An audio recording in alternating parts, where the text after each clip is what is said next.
آیا اور اللہ نے ایک ایسا انقلابی دنیا میں جلوگر فرمایا کہ جب وہ انقلابی آیا اللہ اکبر آمنہ کی گود میں عبداللہ کا لخت جگر بن کر ربیع الاول کی 12 تاریخ کو جس کو دنیا محمد الرسول اللہ کے نام سے جانتی ہے اللہ اکبر وہ تشریف لائے اور 23 سال کی قلیل مدت میں ننگے ہو کے کعبے کا طواف کرنے والی قوم کو اتنی حیا عطا فرمائی کہ اللہ اکبر ان کی حیا کو دیکھ کر کے کنواری لڑکیوں نے حیا کا تصور حاصل کیا. نمک اور کافور میں فرق نہ کرنے والی قوم کو خدا کی پہچان عطا کی. اللہ اکبر خدا کی معرفت عطا کی. شراب پینے والوں کو محبت الہی کا شربت کا جام عطا فرما دیا.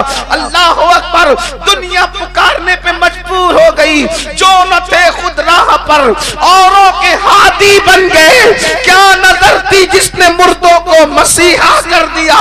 اندازہ فرمائے مردوں کو زندہ کرنا یہ حضرت عیسیٰ کا معجزہ ہے. مردوں کو مسیحا بنا دینا یہ محمد الرسول اللہ کا معجزہ. نعرہ تکبیر، نعرہ رسالت، عظمت مصطفیٰ. اس لیے کہ مردہ زندہ ہو کر پھر کسی مردے کو زندہ نہیں کر سکتا، لیکن جب کوئی مردے کو مسیحا بنا دے تو پھر وہ بھی لوگوں کو زندہ کرنے لگتا ہے. یہ مصطفیٰ جان رحمت کا معجزہ ہے. کیا نظر تھی جس نے مردوں کو مسیحا کر دیا. اسی لیے اقبال کہتے ہیں نگاہ عشق و مستی میں وہی اول وہی آخر. میں تیر تمہیدی گفتگو آپ کو یاد رکھنی ہوگی.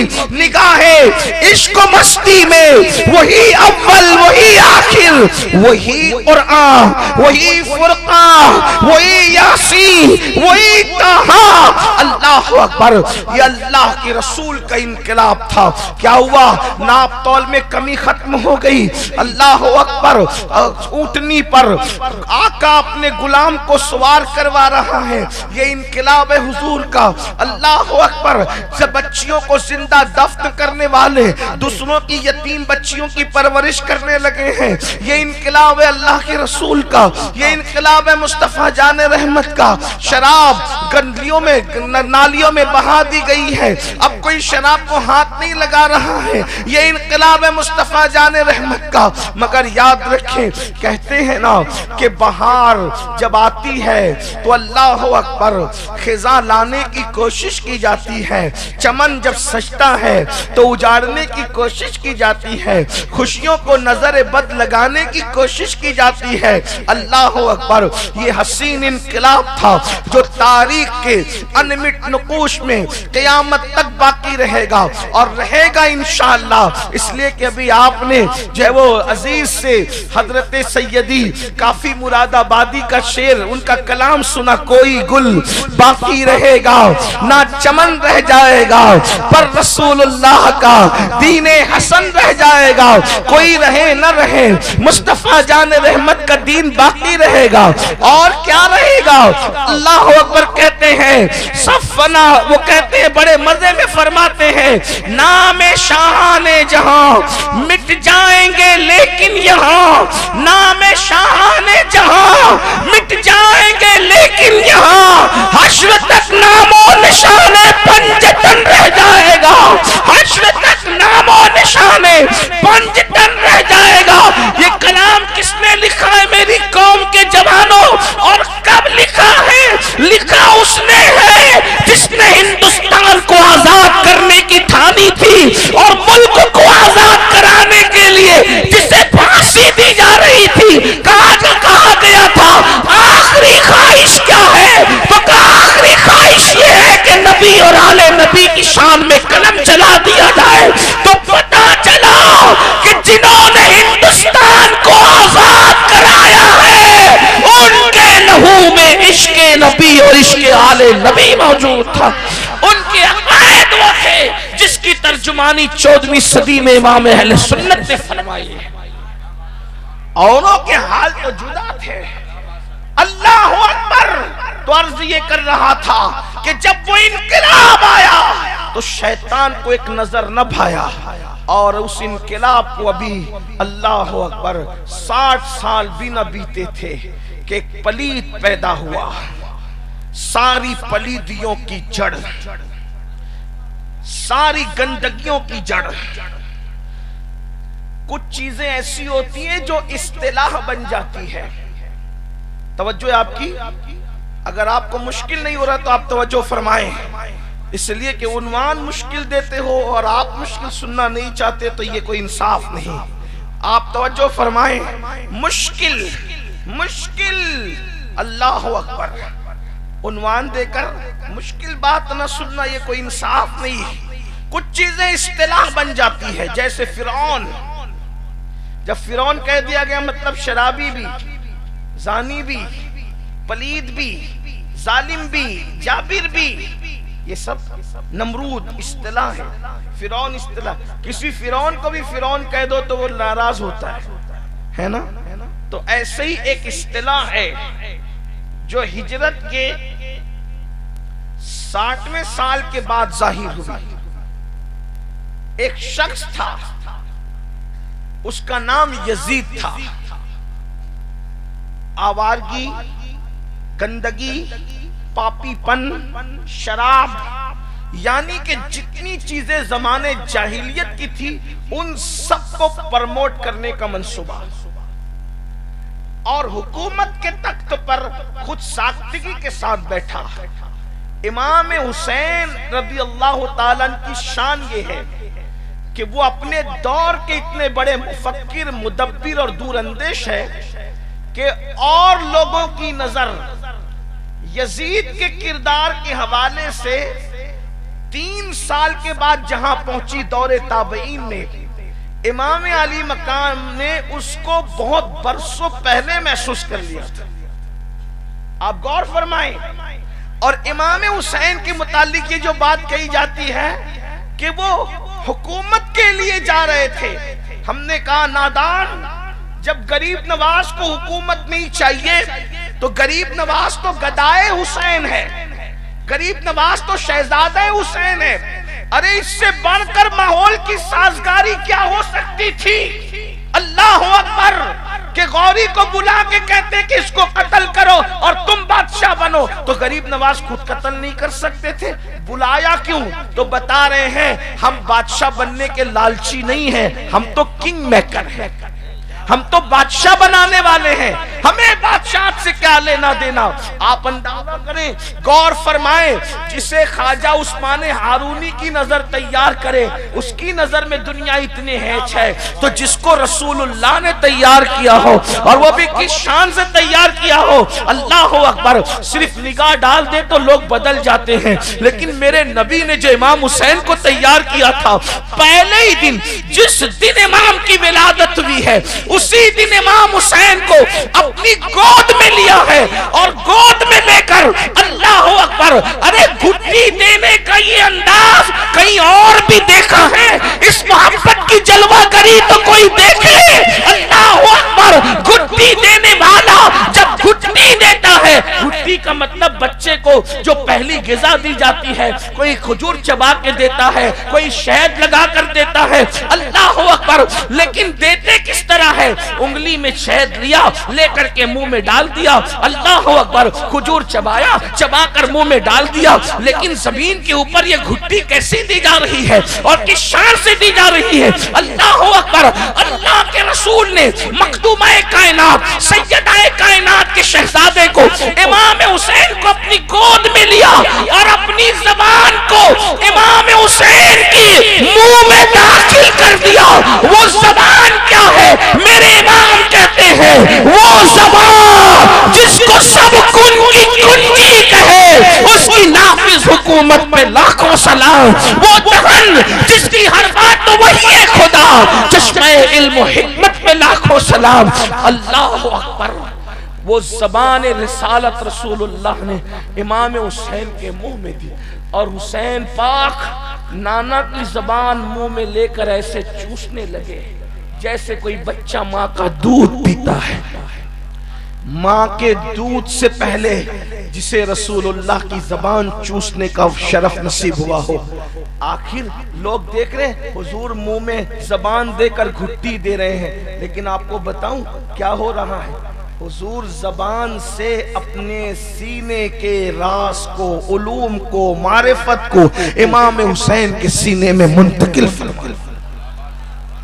اندازہ فرمائے کیوں؟ کیونکہ کام بڑا لینا تھا تو ذات بھی بڑی بنانی تھی. کام بڑا لینا تھا، ذات بھی بڑی بنانی تھی. انقلاب حضور نے پیدا کیا تھا. حضور کی نگاہ نبوت دیکھ رہی تھی اس انقلاب کو ڈیمیج کرنے کی کوشش کی جائے گی. تو وہ یزید پلید اپنے دور کا کمینہ انسان جب رسول اللہ کے دین کے شبخوں مارے گا تو اس کے پیدا ہونے سے پہلے اللہ نے اس ذات کو پیدا کیا. مطلب کیا؟ اندھیرے کی پیدائش سے پہلے اجالا پیدا ہو رہا ہے، گندگی کی پیدائش سے پہلے پاکیزگی پیدا ہو رہی ہے. اندازہ فرمائے بدبو کے پیدا ہونے سے پہلے خوشبو پیدا کی جا رہی ہے، باطل کے پیدا ہونے سے پہلے حق کا انتظام کیا جا رہا ہے. اللہ اکبر. اور پھر امام کو جس مقصد کے لیے تیار کیا گیا تھا اور کس شان سے تیار کیا گیا تھا، دیکھیں انقلاب پیدا کرنے والا بے مثال، اب اس انقلاب کو بچانے والا بھی تو کوئی بے مثال چاہیے.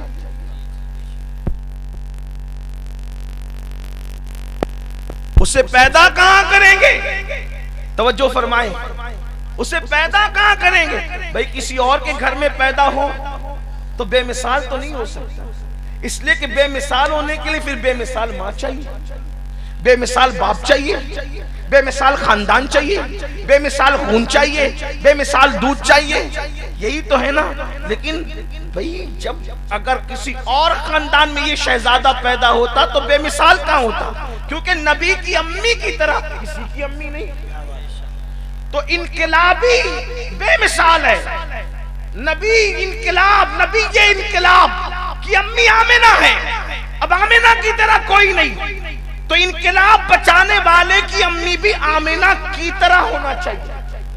اور اگر آمنہ کی طرح ہوتی تو کوئی کہتا کہ رسول اللہ کی امی کی طرح تو فلاں کی امی ہے، معاذ اللہ کوئی بدبخت یہ کہتا. لیکن آمنہ جیسی کوئی خاتون نہیں ہو سکتی. آپ کیا سمجھے سیدہ آمنہ کو؟ سردی ہے اور اس کا احساس ہے رات چلی گئی ہے، اس لیے میں زیادہ طویل گفتگو کرنا نہیں چاہ رہا ہوں، لیکن ایک بات آپ کو بتانا چاہتا ہوں. آپ کیا سمجھے سیدہ آمنہ کو؟ سیدہ آمنہ خاتون کو آپ سمجھے کیا؟ صوفیہ کہتے ہیں کہ جب دعاؤں کی قبولیت میں تاخیر ہو تو رسول اللہ کی امی کا وسیلہ دے کر کے دعا کرو، رسول اللہ کے بابا کا وسیلہ دے کے دعا کرو اور تمہاری دعا فوراً قبول ہوگی. اس لیے کہ بتاؤ جب غوث اعظم کو پیدا کرنے کے لیے اتنے اچھے ماں باپ کا انتخاب کیا جاتا ہے تو رسول اعظم کو پیدا کرنے کے لیے باپ کیسا ہوگا اور ماں کتنی عظیم ہوگی. نعرہ تکبیر، نعرہ رسالت. باپ ہونے کے اعتبار سے حضرت عبداللہ جیسا کوئی باپ نہیں، اور ماں ہونے کے اعتبار سے سیدہ آمنہ جیسی کوئی ماں نہیں ہے. سمجھا کیا ہے حضرت آمنہ؟ اتنا سمجھو. اگر سائنس پڑھے ہوئے نوجوان لڑکے یا بچیاں یہاں موجود ہیں تو ان کو بتاتا ہوں کہ سائنسداں کہتے ہیں اور یہ ان کی تحقیق ہے کہ جب اللہ تعالیٰ سیپ کے اندر، صدف کے اندر موتی پیدا کرنا چاہتا ہے تو کیا ہوتا ہے پتہ ہے؟ سیپ کا منہ، سیپ جو ہوتی ہے صدف جس کو کہتے ہیں، منہ بند رہتا ہے اس کا اور وہ سمندر کے اندر ہوتی ہے. لیکن سمندر میں ہو کر بھی سمندر کا پانی اس کے اندر داخل نہیں ہو سکتا. کیوں؟ اس لیے نہیں ہو سکتا کہ اگر داخل ہو گیا تو موتی کیسے بنے گا. تو قدرت یہ کرتی ہے کہ جب اس صدف میں موتی پیدا کرنا ہو تو پھر اس کو سمندر کی تہہ پر لایا جاتا ہے، پھر اس میں پانی کا قطرہ گرایا جاتا ہے. وہ سمندر کا نہیں ہوتا، وہ آسمان سے گرتا ہے. پھر صرف اپنا منہ بند کر لیتی ہے، منہ بند کر پھر اندر چلی جاتی ہے اور پھر اسی سے موتی پیدا ہوتا ہے۔ آپ غور کریں، کروڑوں اربوں خربوں من ٹن پانی اس صدف میں جا نہیں سکتا کیونکہ اس کے اندر موتی پیدا کرنا ہو۔ آپ اندازہ فرمائیں، جس صدف کے پیٹ سے موتی پیدا کرنا ہو، اللہ پاک سمندر میں رکھ کر بھی اس کو پانی سے اس شان سے حفاظت عطا فرماتا ہے۔ غور کریں، جس صدف کے پیٹ سے موتی پیدا کرنا ہو، مشیت اس کی اتنی حفاظت کرتی ہے، اور جس شکم سے اپنا محبوب پیدا کرنا ہو، قدرت نے اس کی حفاظت کی۔ واہ واہ، کیا طہارت ہوگی، کیا پاکیزگی ہوگی، کیا کردار ہوگا۔ یہ نبی کی امی جان ہے، نبی کے بابا جان ہے، اور زمانے میں ماں ہونے کے اعتبار سے کوئی آمنہ کی طرح ہو نہیں سکتا۔ تو انقلاب کو بچانے کے لیے جو پیدا ہوگا اس کی ماں آمنہ کی طرح ہونی چاہیے، اور وہ ہو نہیں سکتی مگر ہو گئی، اس لیے کہ آمنہ کے بیٹے سے پیدا ہوئی، حضرت آمنہ کے بیٹے سے پیدا ہوئی، اور وہ کون تھی؟ وہ تھی سیدہ فاطمہ الزہرا، اور حضور نے ان کا لقب دیا تھا ام ابیہا، تو میری ماں جیسی ہے، تو میری ماں جیسی ہے، کیونکہ رسول اللہ کی امی کو لوگوں نے نہیں دیکھا، رسول اللہ کی امی ہونے کے تھے زیادہ دن تک کی حیات ہی نہ رہی، اس نے ان کا تقوی، ان کی پرہیزگاری، ان کی زندگی کسی کو معلوم ہی نہیں ہے۔ جب معلوم ہی نہیں تو حضور نے کیا فرمایا؟ فاطمہ ام ابیہا، یہ اپنے باپ کی ماں کی طرح ہے، یعنی اگر کردار آمنہ دیکھنا ہے تو فاطمہ کو دیکھ لو، اور فاطمہ کو دیکھنا ہے تو آمنہ کو دیکھ لو۔ واہ واہ واہ، یہ کردار ہے، یہ شان ہے۔ تو اللہ پاک نے ایسی ہستی کو پیدا کرنے کے لیے ایسی ماں اور بابا مولا علی جیسا اور نانا رسول اللہ جیسا اور نانی خدیجۃ الکبریٰ جیسی، اور پھر اس انقلابی کو حضور نے تیار کیا، اپنی زبان چسا کر، اپنے کندھوں پہ بٹھا کر، اپنے اخلاق سے مزین کر کے، اپنے کردار سے مزین کر کے، اور پھر امام علی مقام اس انقلاب کے تحفظ کے لیے تیار کیے گئے۔ بس اپنی گفتگو کو بینڈ کی طرف پہنچاتے ہوئے، جب اس انقلاب کو بچانے کے لیے امام میدان میں آئے، تب لوگوں کو سمجھ میں آیا کہ امام اس ہستی کا نام ہے، امام حسین امام زمانہ ہے، امام حسین امام زمانہ ہے۔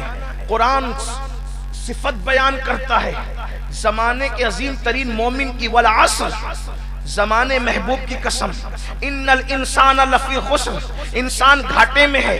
کیا سب گھاٹے میں ہے؟ نہیں، تفریق کر دی، الا الذین آمنوا، جو ایمان لائے، وعملوا الصالحات، اور نیک عمل کیے، وتواصوا بالحق، اور وہ حق پر قائم رہے، وتواصوا بالصبر، اور صبر کی وصیت کرتے رہے۔ اب اندازہ فرمائیں، جس امام علی مقام کا ذکر کرتے ہو، جن کا جشن مناتے ہو، جن کو شہید اعظم کہہ کر جن کے نعرے لگاتے ہو، جن پر تن من دھن قربان کرنے کی بات کرتے ہو، مسلمانوں یاد رکھو، یہ وہ محبت ہے جو انشاءاللہ ہمیں جنت تک لے جائے گی۔ حضرت اجمل سلطان پوری نے بہت اچھی بات کہی تھی، کہا تھا کہ کہتے ہیں جب سے ملا ہے دامن آل رسول کا، جب سے ملا ہے دامن آل رسول کا، بے فکر ہو گیا ہوں شفاعت کی فکر سے، بے فکر ہو گیا ہوں شفاعت کی فکر سے۔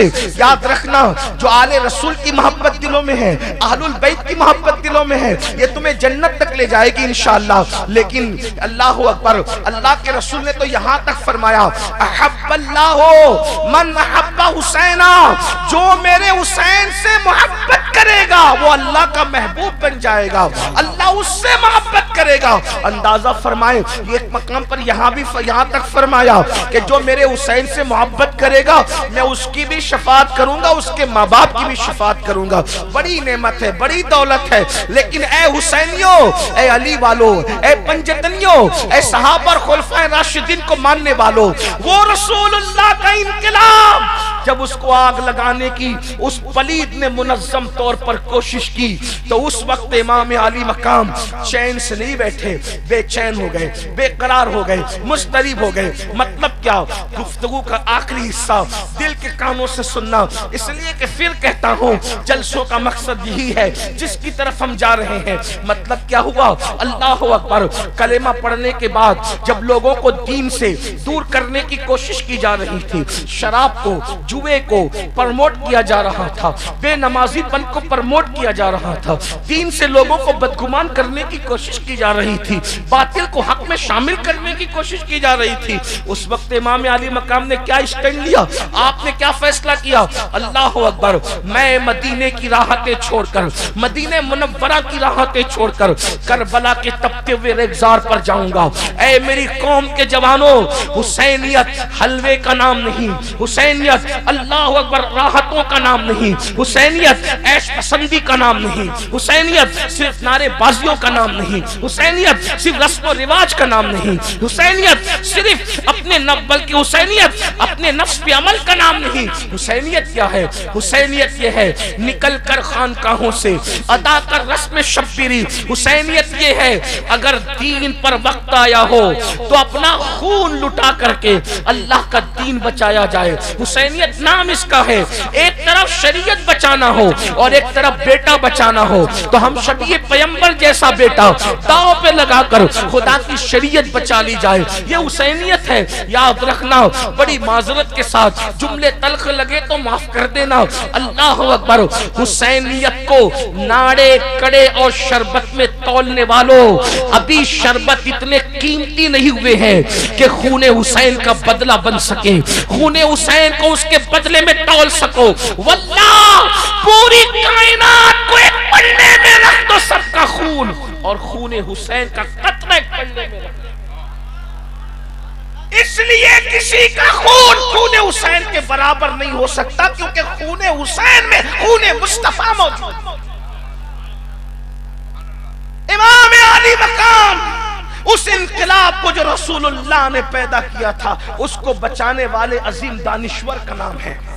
اب ہم قافلہ حسینی کے رکن بنے ہیں یا قافلہ یزید کے رکن بنے؟ یزید سے بہت نفرت ہے نا ہمیں۔ میری قوم کے جوانوں بتاؤ، اور ہونا بھی چاہیے، جس کے دل میں ذرہ برابر بھی عشق مصطفیٰ ہے وہ یزید سے کوئی ہمدردی رکھ ہی نہیں سکتا۔ یزید پلید ہے، کمینہ ہے، ساری گندگیوں کی جڑ ہے یزید۔ جب یزید کا نام آتا ہے تو ہمارے جذبات پھر قابو میں نہیں رہتے، مگر ہم پابند ہیں فکر رضا کی، ہم پابند ہیں اپنے علماء کے، ہم پابند ہیں اپنے فقہاء کے جو ہے وہ نظریات کے، احساسات کے، اس لیے کہ ہم نہ نفرت میں شریعت کو پھلانگ سکتے ہیں، نہ محبت میں شریعت کو پھلانگ سکتے ہیں۔ ہم ہر وقت حدود اللہ کے پابند، اللہ کی حدوں کے پابند ہیں۔ لیکن آپ سے پوچھنا چاہتا ہوں، یزید سے نفرت ہے؟ بالکل ہونی چاہیے۔ امام حسین سے محبت ہے؟ اس محبت کی دعوت تو رسول اللہ نے دی ہے، لیکن پوچھتا ہوں دو سالار ہیں بظاہر، ایک حق کا سالار، ایک باطل کا، دونوں قافلے دنیا میں چل رہے ہیں، آپ رکن کس کے ہیں؟ ہم رکن کس کے ہیں؟ تو سب کہیں گے امام حسین کے، امام حسین کے۔ ہم نے کہا اس کے لیے کچھ دلیلیں ہوتی ہیں، اس کے لیے کچھ افکار ہوتے ہیں، اس کے لیے کچھ نظریات ہوتے ہیں۔ بتاؤ امام حسین کے قافلے میں بے نمازی کو کیسے انٹری دی جائے گی؟ آپ نماز پڑھتے ہیں یا نہیں پڑھتے مجھے نہیں معلوم، لیکن آپ سے پوچھنا چاہتا ہوں، بے نمازیوں کو یزیدی کہہ کے نہیں جا رہا ہوں، لیکن اتنا ضرور کہہ کے جاؤں گا مفتیان کرام کی موجودگی میں کہ قافلہ حسینی میں یزیدیوں کو انٹری نہیں، بے نمازیوں کو انٹری نہیں دی جا سکتی، کیونکہ امام حسین کے قافلے میں بچہ بچہ نمازی تھا، اللہ اکبر، فرد فرد نمازی تھا، اللہ اللہ، بندہ بندہ نمازی تھا، بلکہ لوگوں کو جب زخمی ہو کر کے اپنے اپنی جان کی پڑی ہوتی ہے، اس وقت بھی امام حسین نے زخموں سے آہو بکا کرنے کی بجائے اپنی پیشانی کو اپنے رب کی بارگاہ میں رکھ کر بتا دیا کہ ہم کو جان سے اتنی محبت نہیں ہے جتنی اللہ کے سجدے سے محبت ہے۔ اب آپ سے پوچھنا چاہتا ہوں، بتاؤ مسلمانوں، میری قوم کے جوانوں، مسجدوں کو ویران کرنے والوں، مسجد ویران کر کے امام حسین کے قافلے میں کیسے شامل ہو سکتے ہو؟ سالار قافلہ امام حسین ہے، وہ تمہیں اپنے قافلے میں کیسے شامل کریں گے؟ بڑی معذرت کے ساتھ یہ جملہ بھی تلخ لگے تو معاف کر دیں، معافی اس لیے طلب کر رہا ہوں کہ لوگوں کے دل کو تکلیف ہو جاتی ہے کبھی کبھی۔ یاد رکھنا، آپ کا اور میرا پیر بھی ہمیں قافلہ حسینی میں اس وقت تک شامل نہیں کر سکتے۔ جملہ یاد رکھنا، آپ کس سے مرید ہے مجھے نہیں معلوم، لیکن اتنا ضرور کریں، آپ کا میرا پیر بھی ہمیں قافلہ حسینی میں اس وقت تک شامل نہیں کر سکتے جب تک امام حسین نہ چاہے، کیونکہ آپ کا پیر بھی پابند ہے امام حسین کے، میرا پیر بھی پابند ہے امام حسین کا۔ اگر امام حسین نہ چاہے تو آپ کا پیر، میرا استاد، آپ کا استاد، کوئی بھی ہمیں قافلہ حسینی میں شامل صرف امام حسین کی اجازت سے آپ ہو سکتے ہیں۔ اب آپ سے پوچھنا چاہتا ہوں، بتاؤ امام علی مقام کو تو نفرت بے نمازی سے تھی، پھر بتائیے جو لوگ جمعہ بھی نہیں پڑھتے اور پھر وہ سوچتے کہ ہم حسینیت میں ہیں اور ہم حسینی رہیں گے، یاد رکھیے گا، اگر کوئی بندہ آپ کے گاؤں میں آ کر کہے کہ میں ہندوستان کا پرائم منسٹر ہوں تو آپ کہیں گے پاگل ہو گیا، ہنسیں گے آپ، کیوں؟ اس لیے کہ ایسے کوئی پرائم منسٹر بنتا ہے، اس کی کوئی دلیل ہوتی ہے، کوئی سند ہوتی ہے، اس کے کچھ تقاضے ہوتے ہیں۔ میرے عزیز، جب پرائم منسٹر بننے کے لیے کچھ دلیلیں اور کچھ شرائط چاہیے تو پھر مومن کامل بننے کے لیے بھی تو کچھ تقاضے ہیں، کچھ شرائط ہیں۔ یہ کیا ہو رہا ہے؟ نمازیں ترک ہو رہی ہے، بلکہ افسوس کی بات یہ ہے جس دن جلسہ کرتے ہو اس دن جلسے میں بھی نہ مغرب پڑھ کے آتے ہو، نہ عشاء پڑھ کے آتے ہو، اور نہ جا کر کے فجر پڑھتے ہو۔ بتاؤ، اور یاد رکھو، آپ اور ہم ہاتھ چموانے سے خوش ہو سکتے ہیں، امام حسین کو اس سے خوشی نہیں ہو سکتی۔ سیدنا فاروق اعظم فرماتے ہیں جب مسلمان گناہ کرتا ہے تو قبر انور میں وہ رسول اللہ کو دکھی کرتا ہے، حضور کو رنجیدہ کرتا ہے، حضور کے دل کو تکلیف پہنچاتا ہے۔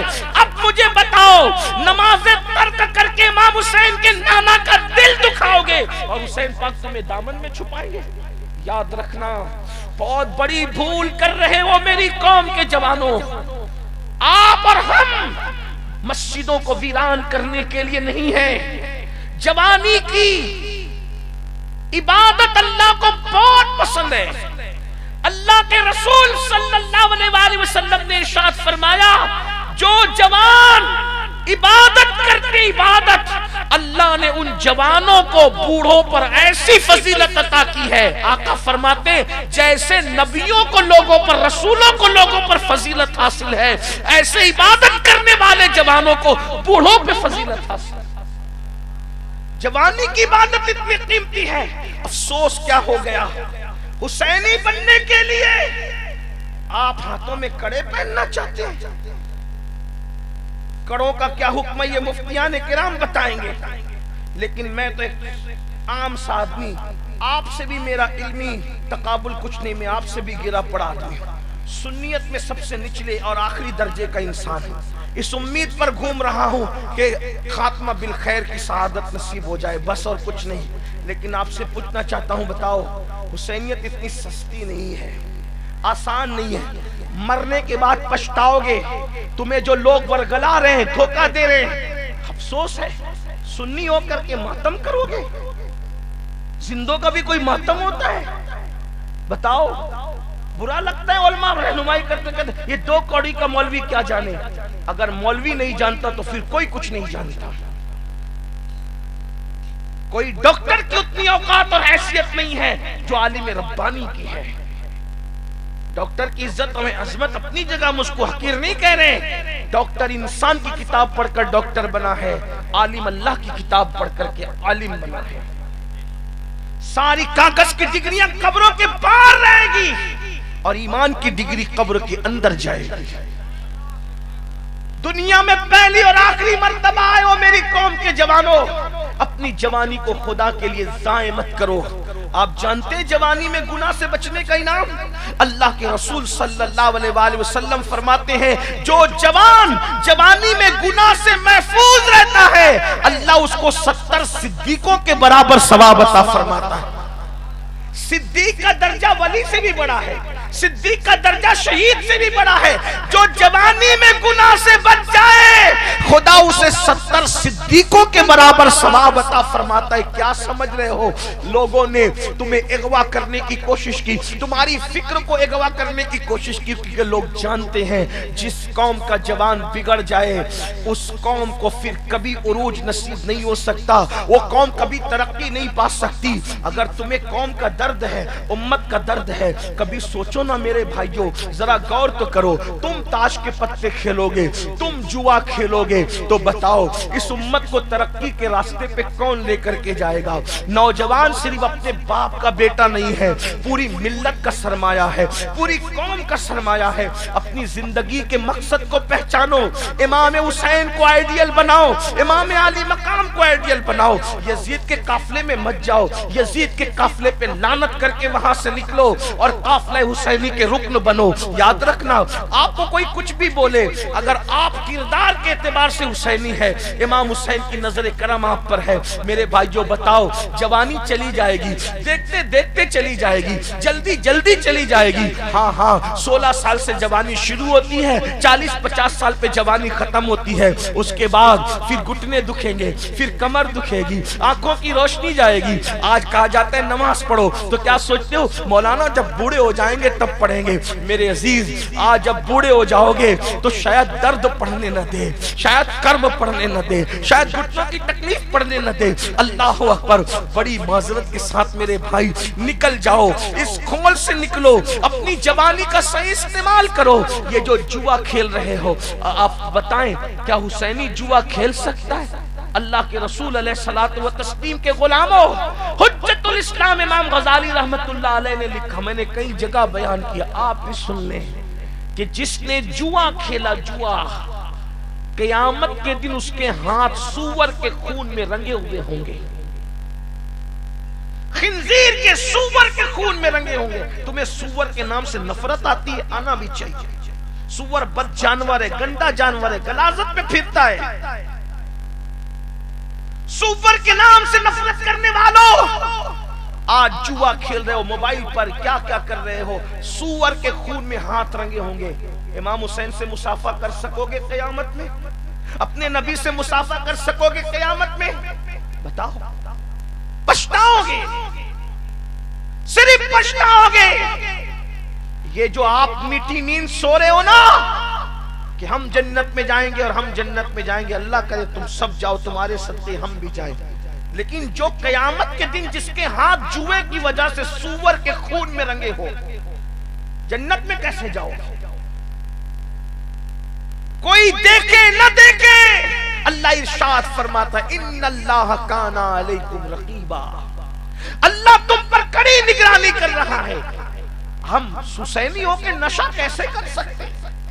نشے کو پرموٹ کیا جائے۔ دیکھو، دنیا اچھی طرح جانتی ہے کہ مسلم جوانوں کے پاس سب سے زیادہ ٹیلنٹ ہے۔ جب مسلمان پڑھتا ہے کوئی اس سے آگے نہیں بڑھ سکتا، مسلمان تجارت کرے کوئی اس سے آگے نہیں بڑھ سکتا، مسلمان سیاست کرے کوئی اس سے آگے نہیں بڑھ سکتا۔ آپ سے پوچھتا ہوں، آپ نے اتنا بڑا جلسہ کیا، میں آپ سب کمیٹی والوں کو سلام کرتا ہوں، آپ بتاؤ آپ کے گاؤں میں مکتب کتنے چلتے ہیں جس میں بچوں کو قرآن پڑھایا جائے؟ کوئی جواب دے سکتے ہیں؟ جہاں جہاں سے ہیں مجھے بتاؤ، کتنے مکتب چلاتے ہیں آپ لوگ؟ علماء کرام میں سے میں رہنمائی چاہتا ہوں، اس گاؤں میں کتنے مکتب چلتے قرآن پڑھانے کے لیے؟ کوئی مکتب نہیں ہے، کوئی مکتب نہیں ہے، کوئی مدرسہ نہیں ہے۔ کیا مطلب ہے؟ کیا مطلب ہے؟ مطلب کیا ہے؟ آپ مجھے بتاؤ، اگر تمہارے گاؤں کے اندر کوئی مکتب نہیں چلتا تو تمہارے مرنے کے بعد تمہارا بیٹا جنازہ پڑھ سکے گا تمہارا؟ کیا کر رہے ہو؟ لاکھوں روپے خرچ کرتے ہو جلسے پہ، میں منع نہیں کر رہا ہوں جلسہ کرنے کا، لیکن جتنا جلسے پہ کرتے ہو اس کا آدھا مکتب پہ کرو گے نا تو تمہارے بچے صحیح قرآن پڑھ لیں گے۔ اپنے بچوں پہ ظلم کر رہے ہو، اللہ کو جواب کیا دو گے؟ بزرگوں نے فرمایا جس نے دنیا میں قرآن پڑھنا نہیں سیکھا، مرنے کے بعد وہ اندھا اٹھایا جائے گا قیامت میں۔ کب تک شو بازی میں ڈوبے رہو گے؟ اگر اپنے بچوں کو قرآن نہیں پڑھایا یہ جلسے آپ کو بخشوا نہیں سکیں گے. شاید کوئی مقرر یہ بات نہ کہہ سکے اس لیے کہ جنہوں نے پیشہ بنایا ہے تقریر کو وہ یہ کہنے کی ہمت کرے نہ کرے، ورنہ ہم تو لعنت کرتے اس فکر پر کہ رسول اللہ کے نام کو بیچا جائے. آئندہ رمضان شریف آنے کے بعد آپ کی ذمہ داری ہے پہلے مکتب قائم کریں، ورنہ تمہارے یہاں تمہیں مرنے کے بعد کوئی غسل نہیں دینے والا ہوگا صحیح، آخری غسل بھی صحیح نصیب نہیں ہوگا. پہلا غسل تو پتہ نہیں دائی نے کیسا دیا خدا جانے، کم سے کم اللہ کے حضور تو اچھا غسل کر کے جانے کے قابل بنو. میں کوسنے نہیں آیا، یہ میرے دل کا درد ہے جو آنے والوں سے میں کہہ رہا ہوں. سب جنازہ پڑھیں گے، آپ کے جنازے میں کوئی جنازے کی دعا یاد نہیں ہوگی آپ کے بچوں کو، آپ کے پوتوں کو، وہ پاک نہیں ہوں گے. سوچو مرنے کے بعد کتنا پچھتاؤ گے، تڑپو گے، لیکن موقع جا چکا ہوگا، ہاتھ سے موقع جا چکا ہوگا. علم کی طرف پیش قدمی کرو، جلسوں پہ جلسہ کرو، لاکھوں خرچ مت کرو، جلسوں کا خرچ کم کرو، تعلیم پہ خرچ کرو. مدرسہ بناؤ اور نئی دارالعلوم بنا، مکتب بناؤ بھئی اچھا قرآن. اور ایک بات بتاتا ہوں، مکتب بنا کر کسی ناظرہ خاں کو مت رکھ دینا جو خود ہی قرآن صحیح نہیں پڑھنا جانتا، خالہ اماں کو مت رکھ دینا، کسی جو ہے وہ گاؤں میں جو کوئی کام کے قابل نہیں اس کو مت رکھ دینا. کیوں؟ اس لیے کہ جب بچوں کو کوچنگ پڑھانا ہوتا ہے، ٹیوشن میں بھیجنا ہوتا ہے تو بولتے ہیں سب سے اچھا کوچ کہاں ملے گا، سب سے اچھا ٹیوشن پڑھانے والا کہاں ملے گا. انسان کی کتاب پڑھانے کے لیے ہزاروں روپے خرچ کرتے ہو، اللہ کی کتاب پڑھانے کے لیے 500,000 پہ کام چلا دو گے؟ نہیں. بہترین قاری قرآن رکھو جو مخرج کے ساتھ قرآن پڑھنا جانتا ہو، پڑھانا جانتا ہو، تاکہ آپ کا بچہ قرآن صحیح پڑھ سکے. سوچو نا مرنے کے بعد آپ بتاؤ اگر سب جنازہ پڑھے اور آپ کا بیٹا جنازہ نہ پڑھے کتنی دردناک صورت ہے. آپ حسینی کہتے ہیں، میں آپ سے پوچھتا ہوں امام حسین کے گھر میں ان پڑھ کون ہے؟ بتا. میرا چیلنج ہے، ان پڑھ تو کسی کا باپ بھی نہیں بتا سکتا. یہ بات میں شکر کے ساتھ فخر سے کہہ رہا ہوں، امام حسین کا گھرانہ وہ ہے جتنے ان کے گھر کے بیٹیاں اور بیٹے ہیں صرف پڑھے لکھے نہیں تھے، اپنے زمانے کے سب سے بڑے پڑھے لکھے. اب میں آپ کے سامنے وہ ورق کھولنا چاہتا ہوں، اور یاد رکھنا سید ہونے کے اعتبار سے عصبیت میں نہیں کہہ رہا ہوں، واللہ ہم عصبیت پہ لعنت کرتے ہیں، لیکن آپ کو بتاؤں امام حسین کے گھر میں جو پڑے ہوئے تھے اس دور میں ان جیسا پڑھا لکھا کوئی نہیں تھا. آئیے دیکھ لیجئے، اللہ اکبر، یہ امام زین العابدین ہے. امام زین العابدین، ان سے بڑا دور تابعین میں آپ کو پڑھا لکھا ملے تو بتائیے. اس کے بعد امام باقر، ان کا نام باقر نہیں ہے، ان کو باقر کہا جاتا ہے. باقر کا معنی کبھی سوچا؟ ان کا نام محمد ہے، ان کو باقر کیوں کہتے ہیں؟ باقر کہنے کی وجہ یہ ہے، باقر کہتے ہیں پوسٹ مارٹم کرنے والے کو، پی ایم کرنے والے، چیر پھاڑ کرنے والے. بھئی یہ چیر پھاڑ کرنا کیا فضیلت ہوئی؟ باقر باقر کہہ رہے ہو، چیر پھاڑ کرنے والا، چیر پھاڑ کرنے والا.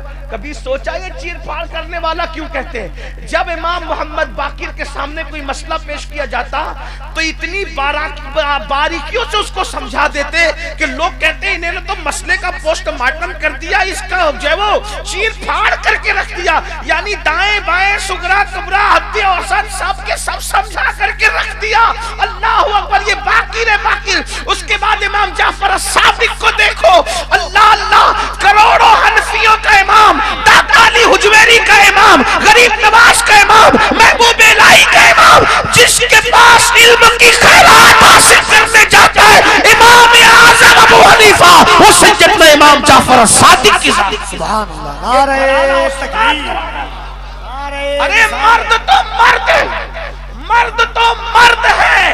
امام جعفر صادق کے بیٹے ہیں ابو اسحاق، امام جعفر صادق کے بیٹے اللہ کیا ابو اسحاق، ان کی بیوی ہے سیدہ نفیسہ مصری، امام جعفر صادق کی بہو ہے. اور یہ نفیسہ مصری کون ہے پتہ ہے؟ یہ حسینی خاندان کی بہو ہے اور امام حسن کے گھر کی بیٹی ہے، جسے دنیا نفیسہ مصری کہتے. نفیسۃ العلم اپنے شوہر کے ساتھ مدینہ منورہ سے ہجرت کر کے مصر آئی. جب مصر آئی تو امام شافعی جیسے لوگ پردے کے پیچھے بیٹھ کر ان سے مسائل حاصل کرتے تھے اور علم حاصل کرتے تھے۔ مجتہد مطلق کو پڑھانے والی نبی کے گھر کی بیٹی ہے، نبی کے گھر کی بہو ہے، ہم کیا جانتے ہیں؟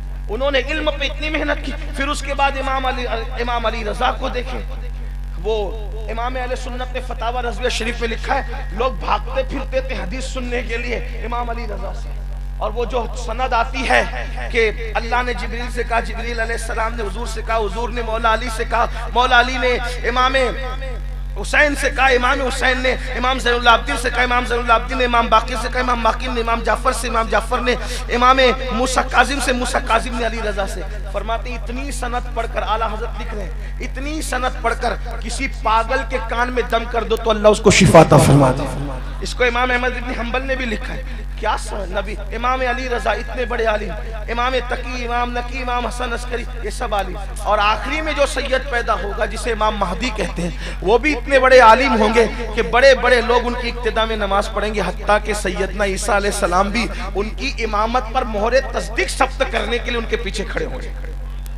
آپ کیا سمجھتے ہیں؟ آپ کے پاس کیا علم ہے؟ ہمارے پاس کیا علم ہے؟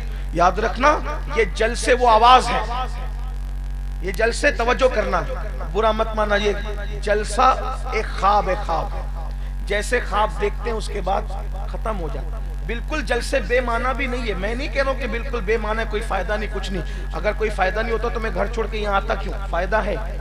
یہی گفتگو سن کے تو انقلاب آئے گا نا، انشاءاللہ آئے گا، تبدیلی آئے گی، آ رہی ہے۔ علامہ صاحب کی گفتگو سن کے تبدیلی آ رہی، بڑے بڑے بزرگوں کی، یہ تو جلسوں نے جو انقلاب ہندوستان کو آزاد کرایا، جلسوں نے آزاد کرایا، جلوس نہیں ہے۔ یہ بالکل بے اثر نہیں ہے۔ جو لوگ بالکل گلو کرتے ہیں کہ کوئی فائدہ نہیں، کوئی فائدہ نہیں، ان سے کہتے ہیں کہ آپ گھر بیٹھے، کوئی فائدہ نہیں۔ ہندوستان آزاد ہوا ہے جلسے جلوسوں سے، انقلاب آیا جلسے جلوسوں سے، اور بھی پوری تاریخ ہے جلسے جلوسوں کی۔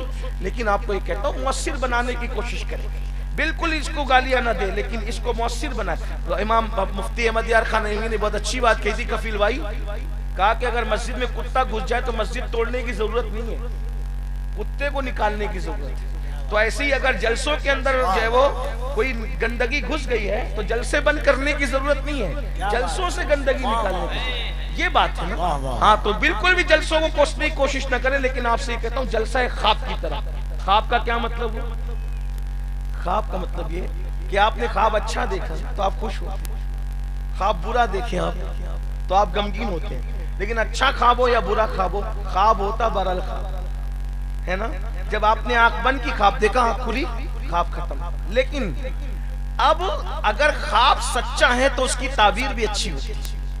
تو ایسے ہی جلسہ اگر اچھا کرو گے نا تو اس کا نتیجہ بھی اچھا نکلے گا، لیکن یہ بہت دیر تک اس کا اثر نہیں رہتا۔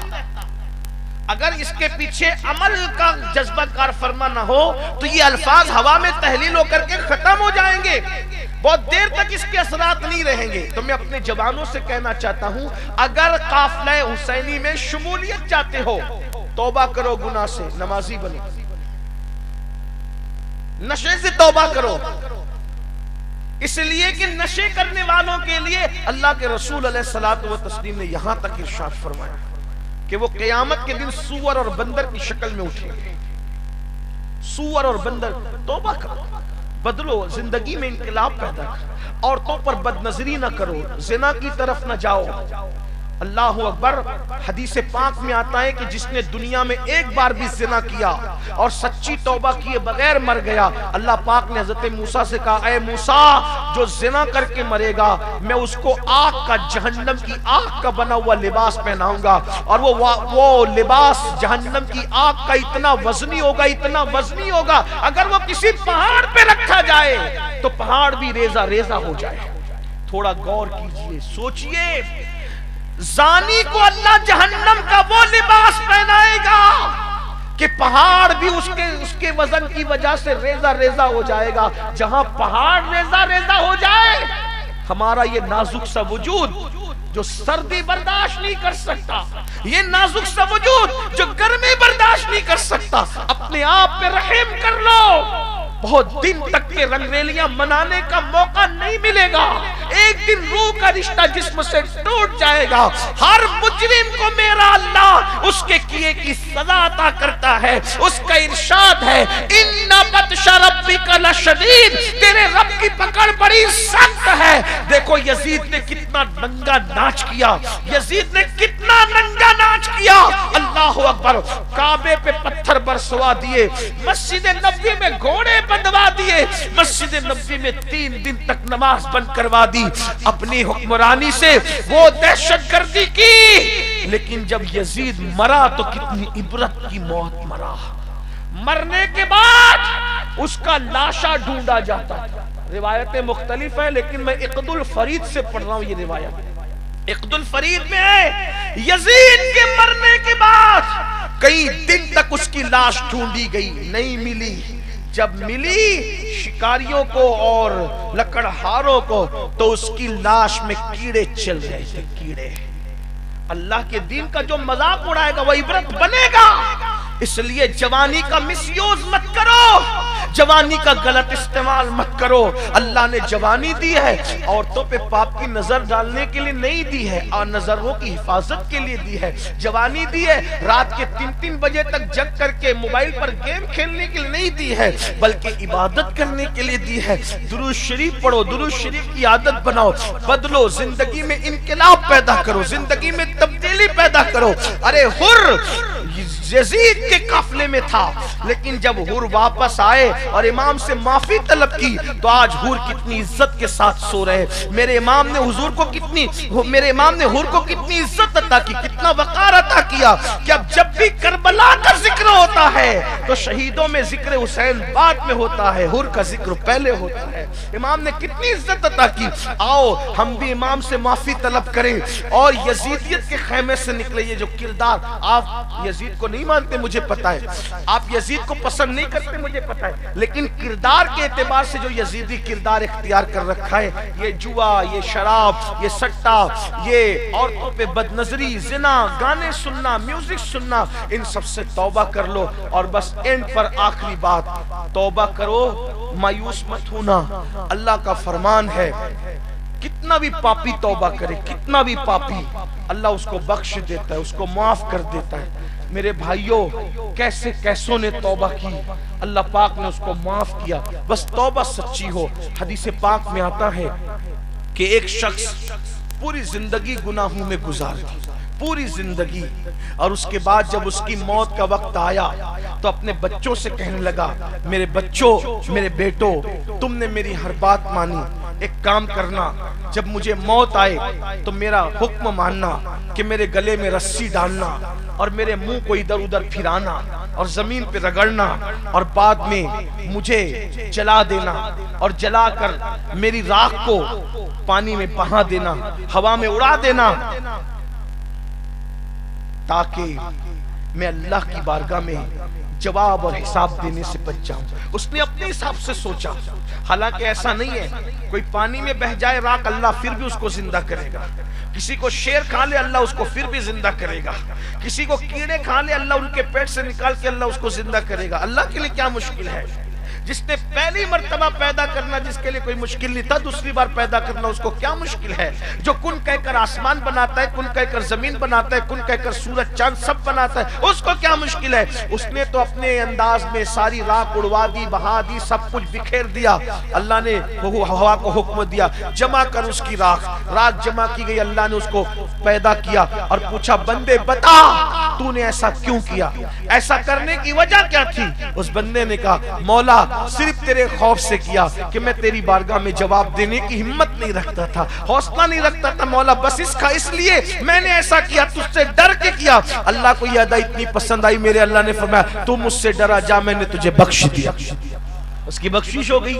میرے بھائیوں، توبہ کرو، توبہ کے دروازے کھلے ہوئے، جلسے اس لیے نہیں بھیڑ جمع کریں، شور شرابہ کریں، گھر چلے جائیں، جلسے اس لیے بدلیں، زندگی بدلیں۔ میرے بھائیوں، ہمیں نہیں پتا آپ کو موت کب آئے گی، ہمیں کب آئے گی، نہیں پتا۔ اللہ آپ کو بہت لمبی عمر دے، ہماری دعائیں، اللہ آپ کی نسلوں کو لمبی عمر دے، ہماری نسلوں کو ہماری دعائیں۔ لیکن آپ سے کہتا ہوں، کل کی بات کرتے ہو، پل کی خبر نہیں، پتہ نہیں بیٹھے بیٹھے انتقال ہو گیا، بولتے بولتے انتقال ہو گیا، چلتے چلتے انتقال ہو گیا، پچھتاؤ گے۔ حدیث پاک میں آتا ہے، میرے بھائیوں، حدیث پاک میں آتا ہے، اللہ کے رسول علیہ السلام فرماتے ہیں جب بندہ مر جاتا ہے، انتقال کرتا ہے، لوگ روتے ہیں تو رونے والوں کو وہ بندہ کہتا ہے مجھ پہ مت رو، اپنے اعمال پہ رو، کیونکہ دنیا نے مجھے دھوکہ دیا۔ میں تم کو نصیحت کرتا ہوں کہ دنیا تم کو دھوکہ نہ دے، میں غافل رہا، تم غافل مت رہو، میں نے اپنے آپ کو برباد کیا، تم اپنے آپ کو برباد مت کرو۔ اس لیے زندگی کا مقصد بناؤ، اپنی زندگی کو با مقصد بناؤ۔ اللہ پاک کی بارگاہ میں دعا ہے اللہ پاک سب سے پہلے مجھے آپ سب کو عمل کی توفیق عطا فرمائے، اور امام علی مقام اہل البیت کی سچی محبت، اصحاب کی تعظیم اور احترام کے ساتھ عطا فرمائے۔ اللہ تعالی ہم سب کا حامی و ناصر ہو۔ استغفر اللہ ربی ان ربی لغفور الرحیم وما علینا الا البلاغ۔ آپ جائیں گے نہیں اس لیے کہ شاید مجھے پتا چلا ہے کہ کچھ نعت خواں حضرات باقی ہے، وہ بھی مہمان ہیں تو وہ ان کو پڑھ لینے دیں۔ دیکھیے مہمان سب ہوتے ہیں، کسی کا دل نہیں ٹوٹنا چاہیے، اور یہ جو نعت خواں لوگ ہوتے ہیں نا یہ معمولی لوگ نہیں ہوتے۔ اگر کوئی نعت خلوص سے پڑھے تو حضور خلوص سے نعت پڑھنے والوں کو اپنا دیدار کراتے، اور حضور جب نعت پڑھی جاتی تھی تو خود اللہ کے رسول جب وہ صحابہ کے ساتھ فرش پہ بیٹھتے تھے اور حسان بن ثابت کو منبر پہ کھڑا کرتے تھے۔ اس لیے نعت خانوں کا احترام کیا کریں۔ السلام علیکم رحمۃ اللہ وبرکاتہ۔ آئیے کلام حسن رضا نوشاہی